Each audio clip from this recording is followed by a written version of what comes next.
آیت نمبر 50 وقال المالک ائتونی بہ، اور بادشاہ نے کہا کہ اس شخص کو میرے پاس لے کر آؤ۔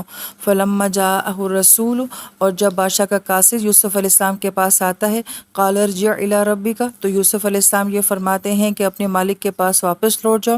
فصلوا، اور اسے جا کے پوچھو، ما بال النسوات اللاتی قطعن ایدیہن، کہ ان عورتوں کا قصہ کیا تھا کہ جنہوں نے اپنے ہاتھ کاٹ ڈالے تھے۔ یہ اپنے بادشاہ سے پوچھو۔ ان ربی بکیدہن علیم، اور بے شک میرا پروردگار ان عورتوں کے مکر و فریب سے خوب واقف ہے۔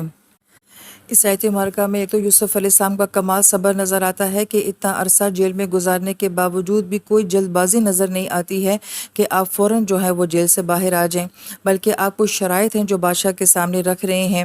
اور پھر یہاں پہ بڑی اہم بات یہ ہے کہ گویا کہ آپ یہ بتانا چاہ رہے ہیں کہ میں اپنی مرضی سے اپنی شرائط کے مطابق جو ہے وہ جیل سے باہر آؤں گا۔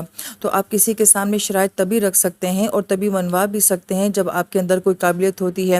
لہٰذا بادشاہ جان چکے ہیں کہ یہ کوئی عام انسان نہیں ہے کہ جو اتنا سمجھدار ہے کہ جو ہمیں اتنے مشکل حالات کا پلان بھی دے رہا ہے، لہٰذا بادشاہ ہیں اب ان کی شرائط کو مانیں گے بھی اور ان کی شرائط کے مطابق فیصلہ بھی کریں گے۔ تو ہمیں یہ سمجھ آتا ہے کہ اپنی زندگی میں اپنے آپ کو اتنا قابل بنانا چاہیے، یا ایٹ لیسٹ اپنی فیلڈ میں انسان کو اتنا ماہر ہونا چاہیے کہ آپ ڈیمانڈ کر بھی سکیں اور اپنی ڈیمانڈ جو ہے وہ منوا بھی سکیں۔